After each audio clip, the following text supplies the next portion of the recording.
Para sa mga biherong mahilig sa extreme adventure, para sa inyo to.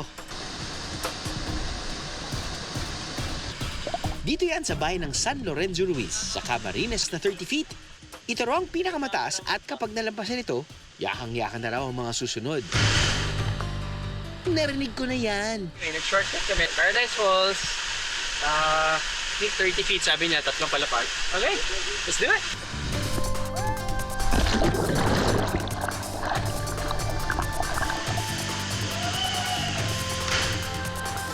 Sumakses tayo, biheros.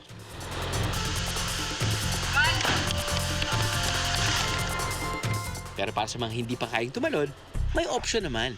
Dahil kami po ay hindi tatalon at mga nalulula, dito kami sa option D.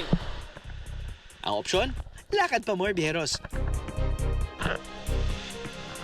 Wala akong masabi sa option B. Option B, blanco. Blanco yung mind ko, option B ka.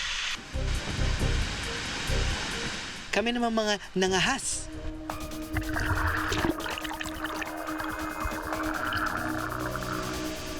More adventures to come. Ilang falls pa ba mga kuya?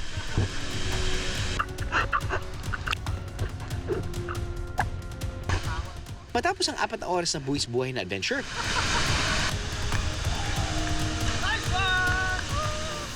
narating din ang inaasam-asam na Mananap Falls.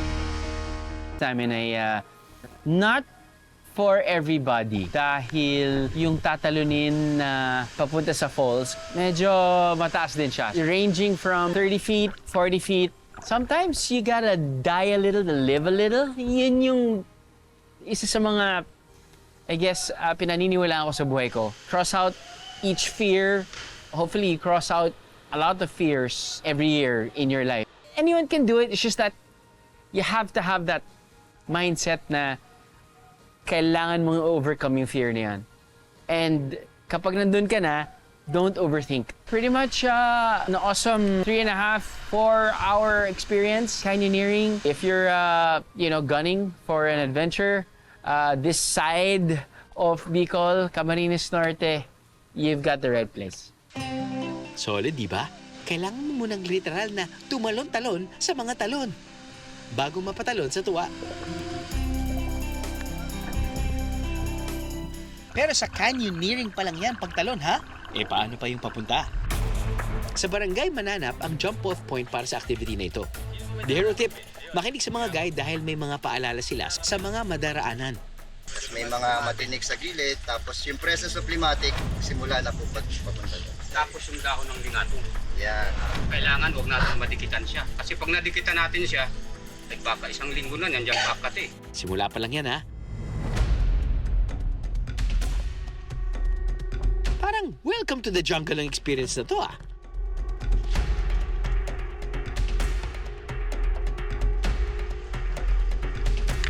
Mark safe na sa matatarik at madudulas na daan.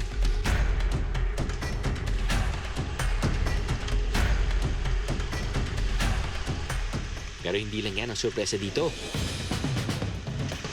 Yung angle po, 45 degrees.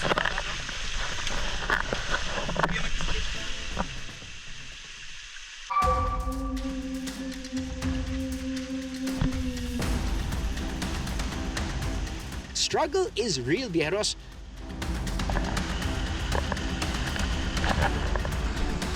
Kaya kung gugustuhin nyo ring ma-experience ito, kailangan lang makipag-ugnayan sa local government unit ng Camarines Norte. Para may makakasama kayong guide, mabigyan kayo ng protective gears at less hassle na coordination ng mga bagay-bagay. Ano, nabitin ka sa biyahe? God! All you gotta do is just subscribe to the YouTube channel of GMA Public Affairs and you can just watch all the Behind the Drew episodes all day, forever in your life. Let's go! Yeehaw!